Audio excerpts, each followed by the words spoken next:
आइए दोस्तों, आज देखते हैं मनी इन्फ्लेशन, मुद्रास्फीति इकोनॉमिक में। इसके पहले जो आप लोगों को मैं एक शेर सुनाता हूँ। शेर क्या है? आप लोगों की किस्मत में लिखी हर मुश्किल टल जाती है, यदि हो हौसले बुलंद तो मंजिल मिल ही जाती है। सिर उठाकर आसमान में देखो बार बार, तो गगन को छूने की प्रेरणा मिल ही जाती है।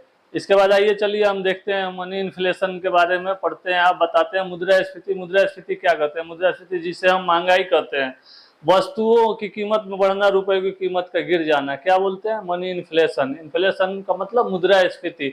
जब मांग और आपूर्ति की असंतुलन जो पैदा हो जाती है और वस्तु और सेवाओं की कीमतें बढ़ जाती है, वृद्धि को, बढ़ी हुई वृद्धि को क्या कहते हैं? मुद्रास्फीति, मनी इन्फ्लेशन। मुद्रास्फीति के कारक क्या है? मांग प्रेरित, डिमांड पुल, मांग प्रेरित, मांग प्रेरित,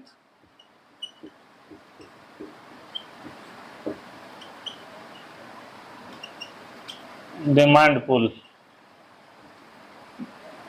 डिमांड पुल क्या है? ये डिमांड पुल ये है, जैसे सस्ती मौद्रिक नीति, सार्वजनिक व्यय में वृद्धि, काला धन, प्रदर्शन प्रभाव, निवेश में वृद्धि। मांग प्रेरित में मुद्रास्फीति आ जाती है। मनी इन्फ्लेशन में क्या है? घाटे की वित्त व्यवस्था। ये क्या है? मांग प्रेरित में मुद्रास्फीति, मांग प्रेरित में मुद्रा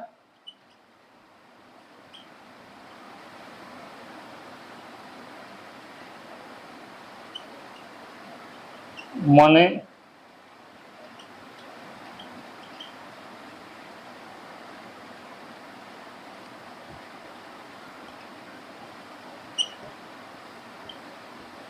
मनी इन्फ्लेशन। देखिए क्या है ये? घाटे की वित्त व्यवस्था, करों में कमी, सार्वजनिक ऋण में कमी। जैसे हम ऋण जो लेते हैं ना, जो सार्वजनिक तौर पे जो ऋण लिया जाता है, उसमें कमी आ जाना। जनसंख्या में वृद्धि, जैसे जनसंख्या में वृद्धि हो जाएगी तो प्रोडक्शन में ऑटोमेटिक कमी इसलिए आएगी कि जितना खपत अगर हमें चाहिए उसका पूर्ति नहीं हो पाएगा। क्योंकि 100 आदमी है, 100 बोरी अनाज है, अगर एक 1000 आदमी हो गया तो 100 बोरी अनाज में 1000 आदमी का कहाँ से हटेगा? नहीं हटेगा। निर्यात में वृद्धि, जैसे जो चीज़ एक्सपोर्ट हम कर देंगे, जो साहूकार हैं, जो बिजनेसमैन हैं, जो यहाँ पे जो एक्सपोर्टर हैं, जो चीज़ अगर पैसे के लिए अगर एक्सपोर्ट कर दे रहे हैं तो कहाँ से मिलेगा? चीज़ चली जाएगी तो चीज़ की कमी होगी, तो यहाँ उपभोक्ता जो है ना नहीं कर पाएगा। इंसान, यही चीज़ है, उपभोग पूरा नहीं कर पाएगा। उपभोक्ताओं तक जो है ना सामग्री नहीं पहुंच पाएगी, कंज्यूमर जो है ना नहीं हो पाएगा। देखिए आपूर्ति प्रेरित क्या? उत्पादन में कमी, कृत्रिम अभाव, कालाबाजारी। जहाँ कालाबाजारी हो जाए, जैसे वहाँ पे कालाबाजारी हो जाएगा, कालाबाजारी होगा तो वहाँ जैसे कोई स्टॉक कर देगा। जैसे अभी टमाटर का दाम बढ़ा था, तो टमाटर का दाम क्यों बढ़ा था? टमाटर का दाम बढ़ गया, कभी प्याज का दाम बढ़ गया, कभी लहसुन का, आलू का, तो क्या होता है? ये कालाबाजारी हो जाता है। ये सरकार कर की नीति, उत्पादन में गतिरोध, कठोर, कठोर जैसे कोई है ना, इसके लिए कानून बनाना पड़ेगा, ठीक ना। कठोर मौद्रिक नीति, जैसे कोई हार्ड ये हो जाएगा। सब्सिडी में कमी। अन्य कारण क्या है? मजदूरी बढ़ने से क्या होता है? जैसे मजदूर वृद्धि होती है, कच्चे माल की कीमतों में वृद्धि होती है, उत्पादन में वृद्धि होती है, प्रोडक्शन इंक्रीज करेगा। इसके बाद क्या है? इसके बाद आइए आगे देखते हैं, आगे क्या है? इसके बाद आगे हम देखते हैं मुद्रास्फीति के प्रकार, मनी इन्फ्लेशन के टाइप ऑफ मनी इन्फ्लेशन।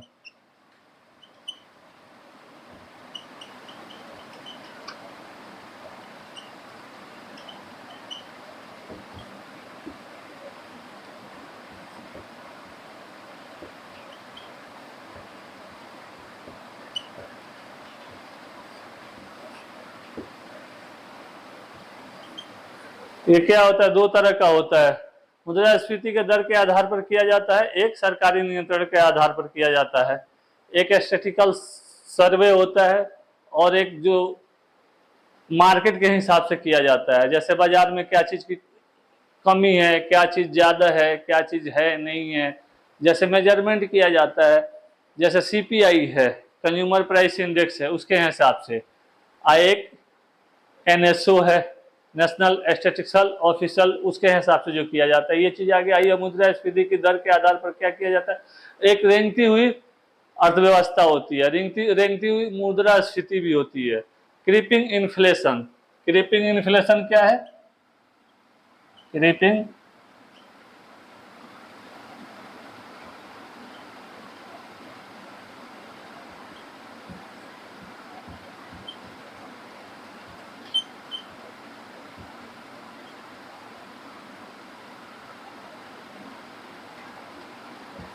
रेंगती हुई मुद्रास्फीति हो गया। क्रीपिंग ये क्या है, 1 से 2% बढ़ती है ये, 1 से 2%। आइए इसके बाद क्या देखते हैं, चलती हुई मुद्रास्फीति, वर्किंग इन्फ्लेशन, वॉकिंग इन्फ्लेशन चलती हुई, ये 4 से 6%। दौड़ती हुई मुद्रास्फीति, रनिंग इन्फ्लेशन 20 से 35% ये होती है। और हाइपर हाइपर मुद्रास्फीति, हाइपर इन्फ्लेशन जो बहुत तेज चलती है, इंक्रीज है, जो 100%, 90%, 100% जाती है। ये तो समझ गया भाई। ये रेंगती हुई क्या होगा, क्रीपिंग इन्फ्लेशन, इसमें कीमतों 2% से कम बढ़ती है, ज्यादा नहीं बढ़ती है इसमें। विकसित देशों के लिए ये बेहतर है। जहाँ बहुत ज्यादा डेवलप हो गया ना, वहाँ पे जो इंक्रीज होगा ना, कुछ चीज का प्रोग्रेसिव होगा, बहुत एक लो लेवल पे होगा, ज्यादा इंक्रीजिंग नहीं होगा। ये चीज है। चलती हुई मुद्रास्फीति क्या है, वॉकिंग, टाइमिंग लाइन और ट्रोटिंग, उसका एक टाइमिंग इन्फ्लेशन होगा। उसका जो मुद्रास्फीति होगी ना, 2 से 10% तक बढ़ेगी, 2 से 10% तक, उससे ज्यादा नहीं होगी। ये भी चलती हुई 2 से 10% अच्छी खासी हो जाती है। दौड़ती हुई मुद्रास्फीति, रनिंग इन्फ्लेशन, कीमतों में 10 से 80% तक बढ़ जाती है। कीमत जो है ना बहुत ज्यादा बढ़ जाएगा। जिस तरह चाइना में क्या हुआ था, चाइना में कम्युनिज्म की उत्पत्ति हुई थी। जैसे एक कैस्टन की सिगरेट लेनी है ना, तो एक बोरी जो है ना नोट लेके जाते थे, तो लेके आते थे। क्या हुआ था, वो भी एक मुद्रास्फीति है। फिर कहीं कोई सामान खरीदना हो तो सामान बहुत ज्यादा मिल जाए थोड़े से पैसे में, क्या है, वो भी मार्केट में डिसबैलेंस हो जाएगा। वहां पे भी मनी मनी का वैल्यू हो जाएगा और प्रोडक्शन बहुत ज्यादा हमारे पास अवेलेबल हो जाएगा। तो उसमें क्या होगा कि प्रोडक्शन ज्यादा होगा, मनी नहीं होगा, तो वहाँ मुद्रास्फीति वहां पे भी आ जाएगी। दोनों तरफ से मुद्रास्फीति होती है, आप लोग याद रखिएगा, एक तरफ से नहीं होते हैं। ठीक है ना। ये सरकारी नियंत्रण के आधार पर मुद्रास्फीति, नियंत्रित मुद्रास्फीति, अनियंत्रित मुद्रास्फीति। ठीक ना। अब इसके बाद जानते हैं आइए लोग क्या नियंत्रित अनियंत्रित में क्या होगा। नियंत्रित में जैसे अनाज हो गया, कंट्रोलर हो गया। नियंत्रित नियंत्रित ये नियंत्रित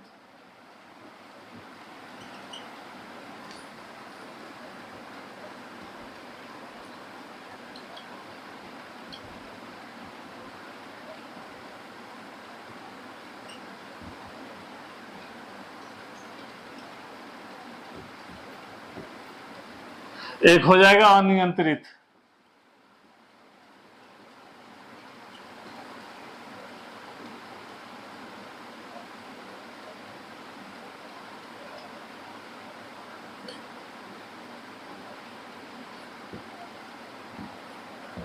ठीक ना। ये क्या हो जाएगा आप लोगों को, जैसे इसमें अनाज आ जाएगा, दाल आ जाएगा, सब्जी आ जाएगा, आटा चावल दाल ये सब जो हो जाएगा, इसको मुद्रास्फीति द्वारा प्रत्येक सरकार जो है ना प्रत्यक्ष रूप से इसको नियंत्रित करती है। अनियंत्रित में क्या हो जाएगा, सरकार का कोई हस्तक्षेप नहीं होगा, वो इंडिविजुअल होगा, उस पर कोई किसी तरह का कंट्रोल नहीं होगा। वो क्या होगा, आपको पूंजीवादी अर्थव्यवस्था होगी, वो उसमें पाई जाती है ये अनियंत्रित मुद्रास्फीति, मनी अनकंट्रोल मनी इन्फ्लेशन। इसमें क्या होगा, जैसे आप लोगों को बोला ना कि बहुत ज्यादा मनी जो है ना बढ़ जाती है। इसमें क्या होगा, इंडस्ट्रियलिस्ट मैन है जो एक इंडस्ट्री, दो इंडस्ट्री, चार इंडस्ट्री, जो जैसे वेज हो गया, वेज लेबर के लिए रख दिया, एम्प्लॉय हो गया, उसको पैसे दे रहा है। फिर इंडस्ट्री, एक इंडस्ट्री बनाया, पैसे बहुत ज्यादा कमाया, दो चार, इस तरह क्या होगा, बहुत ज्यादा उसके पास पैसे हो जाएंगे। ये चलिए देखते हैं मुद्रास्फीति के प्रकार मापने के सूत्र विधियां आपको मैं बता रहा हूँ। ठीक ना। आइए इसमें क्या देखा जाए, इसमें क्या है आप लोगों को, इसमें क्या है आपको मुद्रास्फीति मापने की विधियां WPI है, हेडलाइन एंड कोर है, होलसेल प्राइस इंडेक्स है WPI।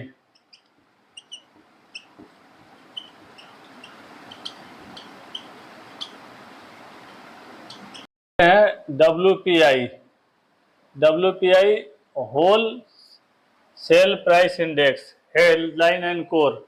अब इसके बाद क्या देखते हैं, सीपीआई में क्या देखेंगे, headline and core. Consumer price index, CPI, consumer price index, CPI ये क्या होगा, consumer price index, consumer price index, head and core. ठीक ना। ये आप लोग देखिए। तीसरा में आइए, तीसरा में क्या होगा, तीसरा पीपीआई, प्रोड्यूस और प्राइस इंडेक्स। पीपीआई क्या होगा, प्रोड्यूस, पीपीआई।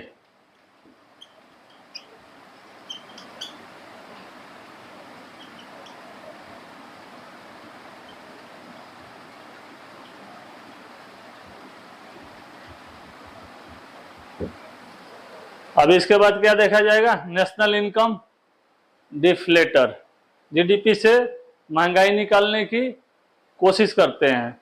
अब WPI आ जाइए, होल प्राइस इंडेक्स क्या, Abhijit Sen, whole price index, ये अभिजीत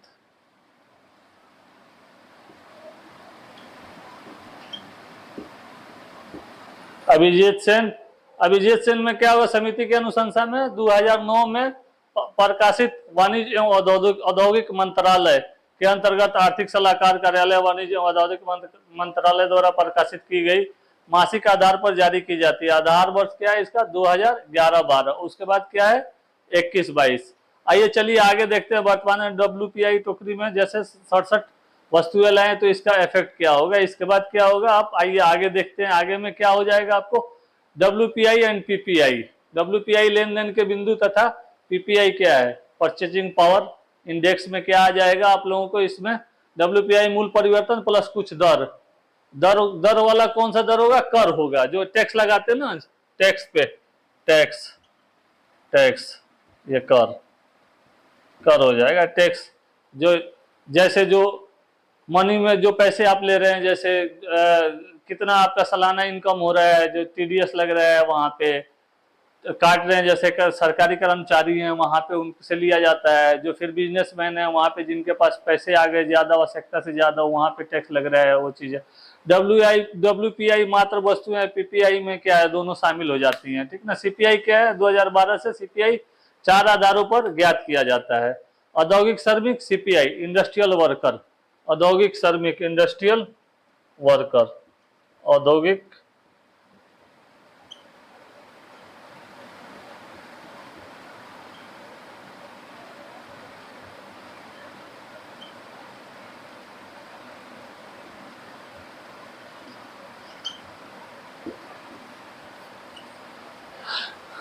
इंडस्ट्रियल वर्कर हो जाएगा। ये दूसरा आ जाएगा कृषि श्रमिक CPI, consumer price index agriculture में आ जाएगा। ग्रामीण श्रमिक CPI, रूरल वर्कर आ जाएगा। शहरी और शारीरिक कर्मचारी, शारीरिक जैसे जो शहरी और शारीरिक कर्मचारी क्या है CPI। Urban worker, rural worker इसमें आ जाएगा। 2012 के बाद CBI, 2012 के बाद CPI 3 आधारों पर ज्ञात किया जाता है। CPI R, R मतलब rural, CPI R, CPI R, R मतलब रूरल, ग्रामीण का,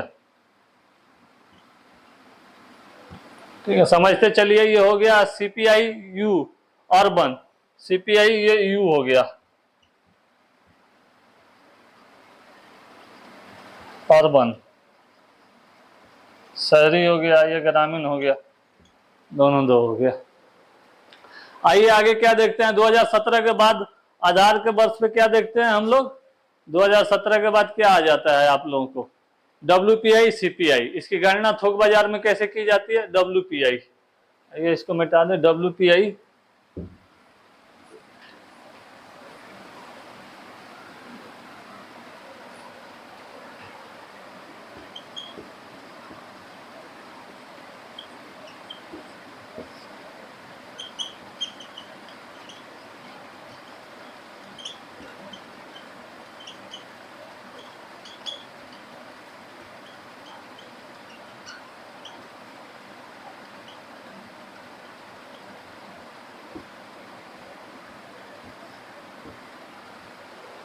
इसका क्या है, WPI, इसकी गणना, WPI की गणना क्या है, इसकी गणना थोक बाजार में की जाती है और ये बड़े व्यापारियों द्वारा किया जाता है, छोटे व्यापारियों नहीं। इसका और भुगतान क्या है, भुगतान इसका कैश के आधार पर किया जाता है और इसकी गणना बाजार में किया जाता है। भुगतान इसका किस आधार पर किया जाता है, बाजार के आधार पर किया जाता है, मांग के, डिमांड के आधार पे।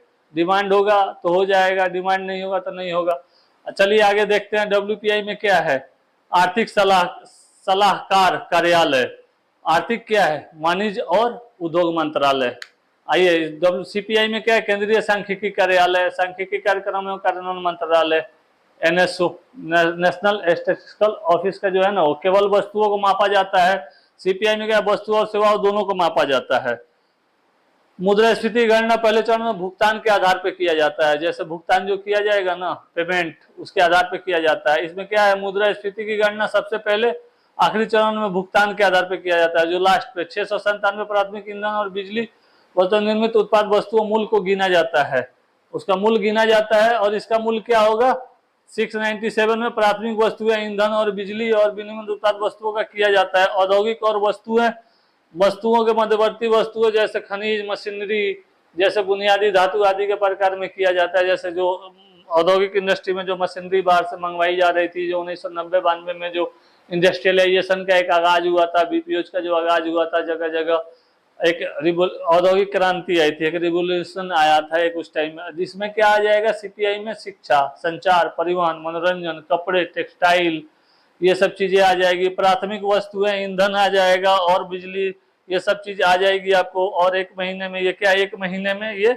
एक ही बार होगा इसका। और ये क्या होगा, एक महीने में इसके आंकड़े प्रकाशित किए जाते हैं और इसका एक प्राइस, इसका इंडेक्स किया जाएगा। आइए चलिए आगे देखते हैं, आगे क्या है, आगे क्या देखते हैं। आगे जो है ना, आगे अब देखेंगे हम लोग इसके बाद CPI, WPI and CPI. WPI CPI क्या है, आप लोगों को बताया ही, होल प्राइस इंडेक्स है, कंज्यूमर प्राइस इंडेक्स, ठीक ना। तो इसमें क्या होगा, इसमें सारा आपका कोरो टेंशन जो है ना, इसका टेंशन सारांश इसमें जो इसका पूरा क्या होगा, कोटेशन की संख्या क्या हो जाएगी, इसमें नई वस्तुओं का समावेशन, तालिका देख लीजिए, इसमें समावेशन, अप्रचलित वस्तुओं को हटाया जाना, अंगगणितीय जो है ना, अंगगणितीय संख्या के स्थान पर जो है ना नियंत्रित लिया जाता है इसको, और इसको संख्या में ज्यामितीय आकार पे इसका आकलन किया जाता है या उसका प्रयोग किया जाता है, जो भी बोलिए। जैसे देख लीजिए इसमें क्या होगा, x1 plus x2 plus x3, ये क्या हो जाएगा, ये हो गया ना आपका, ये क्या हो जाएगा, बटा 3 हो जाता है ये। तो ये इसको रूट में आप चेंज करेंगे तो x1 plus x2 plus x3, ये हो गया आपको, ये हो गया ना आपको। तो इसमें क्या हो जाएगा आपको, ये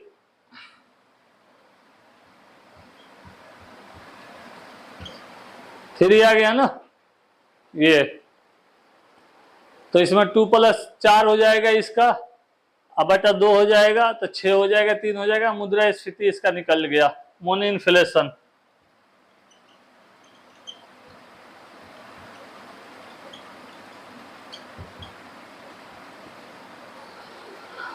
ये सब चीज है। आइए चलिए आगे जो है ना आप देखते हैं, फिर उसमें इंडेक्स हो जाएगा ना, वो विभिन्न प्रकार सूचकांकों के आधार पर मुद्रास्फीति प्रतिशत में क्या है, WEI हो गया आपको, WEI हो गया, CPI हो गया, CPI WI हो गया, इसमें CPI AL हो गया, CPI RLN हो गया, ये सब चीजें हो गई। उसके बाद चलिए आगे देखते हैं, आगे क्या है, आगे इसका जो है ना फिगर, आपको इन्फ्लेशन का फिगर मैं बनाता हूँ, इसका कैसे कैसे इन्फ्लेशन होता है, कैसे कैसे क्या है नहीं है, मैं आप लोगों को ये बता रहा हूँ, ठीक ना।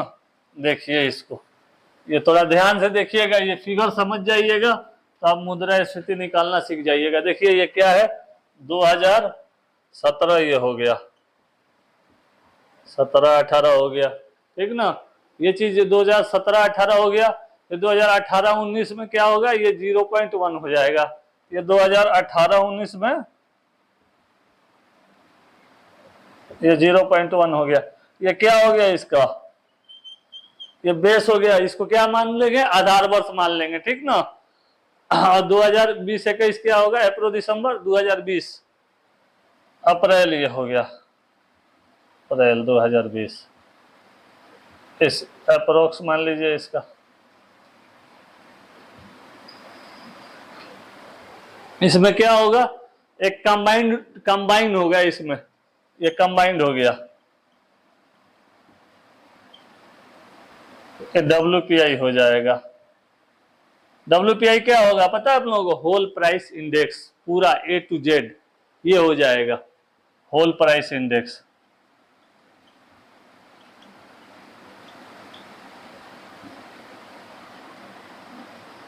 ये बढ़ते चला जाएगा, आपको जहां तक आप ले जाइए।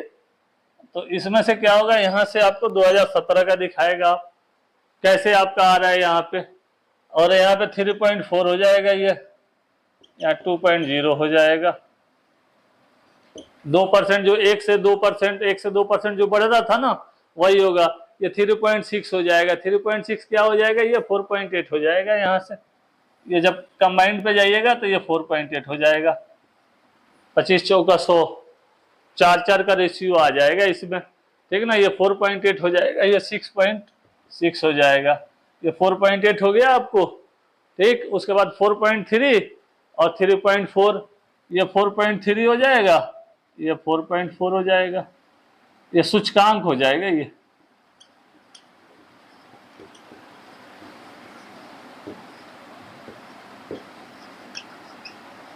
ये इंडेक्स बोलिए इसको, किसका इंडेक्स आएगा, ये उत्पादन का इंडेक्स आएगा। ये आपको इन्फ्लेशन में कितना एवरेज में क्या परसेंटेज है, क्या है, नहीं है, आ जाएगा। आइए औद्योगिक उत्पादन के सूचकांक देख लेते हैं, आपको सूचकांक बताया है, इसको मिटा दे रहा हूं मैं। आइए देखते हैं फिर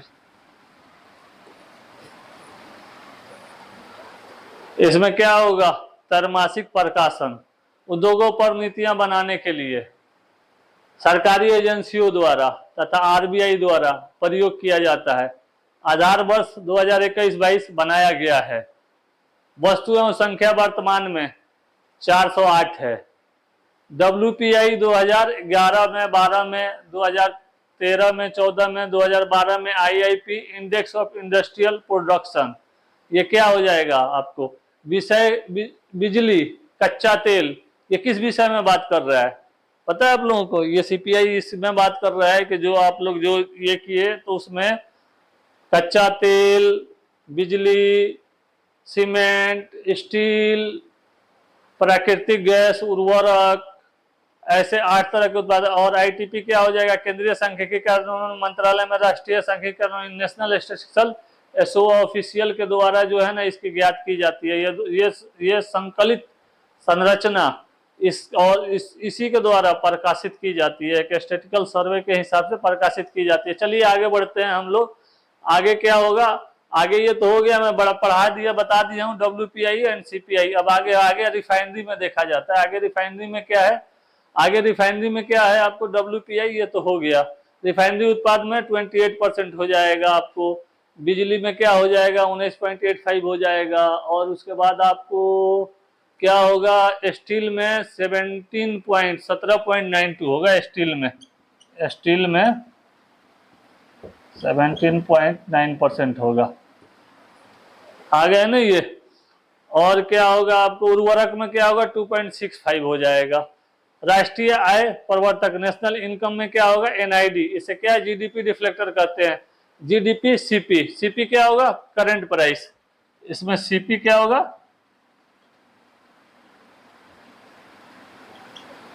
करंट प्राइस हो गया। ये जो अभी हाल ही में जो रेट चल रहा है मार्केट का, जैसे जो चल रहा है एक NOSO द्वारा जो लगाया गया जो सूचकांक जो है, एक जो मार्केट में जो ये किया गया हो जाएगा, एक GDP BP हो जाएगा। ये क्या हो जाएगा, GDP में BP क्या हो जाएगा आप लोगों को पता है। GDP में BP, GDP में BP,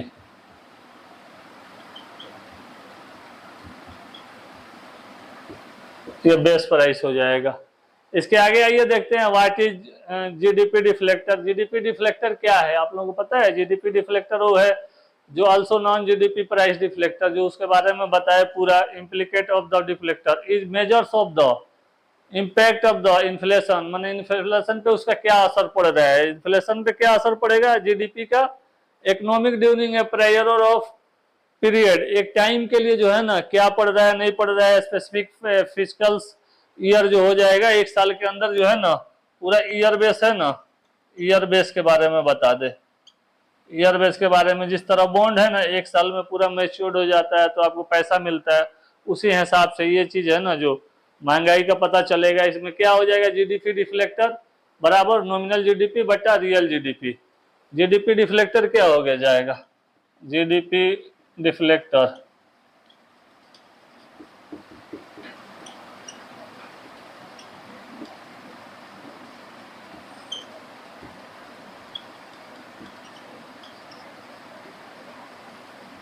ये क्या हो जाएगा आप लोगों को पता है, नॉमिनल GDP बटा रियल GDP। नॉमिनल GDP क्या होता है, जैसे हम जो चीज खर्च करते हैं, जिस तरह इसका 2021-22 का क्या होगा, 2021-22 का 21-22 का इसका क्या लिया जाए GDP, एडीपी डिफ्लेटर, इसमें क्या हो जाएगा पता है आपको, 2000 बटा 1800 इंटू 100 हो जाएगा इसमें। इसका अगर 2000 होगा ना बटा 1800 इंटू ये 100 हो जाएगा, हट गया ना।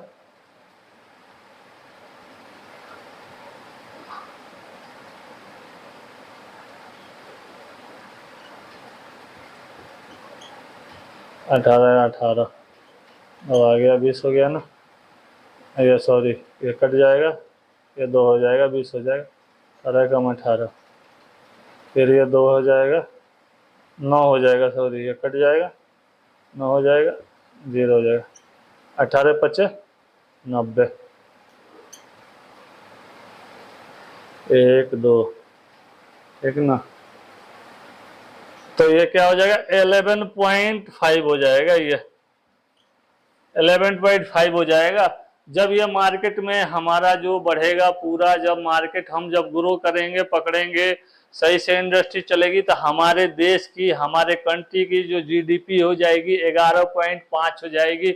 हम फिर विकसित डेवलप कंट्री के गिनीज बुक में आ जाएंगे। कोई जो है ना गिनीज बुक में नहीं रखवा सकता है हमें, ठीक है। चलिए अब रखते हैं इसी के साथ जो है ना मैं आपसे ये करता हूं, चूंकि अभी हमारा जीडीपी 7.5 है अभी कंट्री का, ये चीज है। तो अब इसके आगे क्या देखते हैं आप, आइए चलते हैं, देख देते हैं क्या है मुद्रास्फीति के सकारात्मक प्रभाव। इसका क्या है सकारात्मक प्रभाव, और इसका मूल्य सेवा सूचकांक क्या है, service and price index. Service and price index क्या है, भारत में अभी यह प्रयोगात्मक ये गुजर रहा है। क्या गुजर रहा है, डाक तथा रेल सेवा। जैसे रेल सेवा में जैसे वो एक क्षेत्र शामिल है, डाक का, रेलवे का, ट्रांसपोर्ट का। इसमें क्या है, इसमें यह है आपको कि इसमें एनएचबी द्वारा प्रकाशित किया जाता है। नोएडा के बड़े शहरों में, भारत में नेपाल, भोपाल, बेंगलुरु, जो नेपाल रोड जा रही है आपको यहाँ से जो है ना ट्रांसपोर्ट के थ्रू जो है ना। आइए अब आइए क्या देखते हैं, मुद्रास्फीति का सकारात्मक प्रभाव। ऋण को हमेशा लाभ होता है, जबकि ऋण देने वाले व्यक्ति को क्या होता है पता है आप लोगों को, नुकसान होता है, ठीक ना।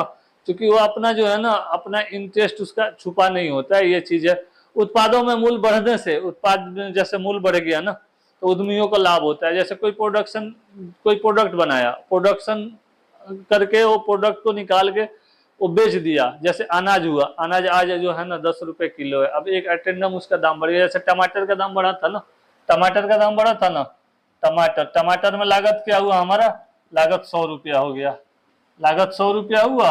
और पता है 400 रुपये में हमारा टमाटर बिका अभी, तो 300 रुपये उसका मुनाफा हो गया ना। 300 रुपये मुनाफा मतलब फायदा हो गया, उसका प्रॉफिट हो गया।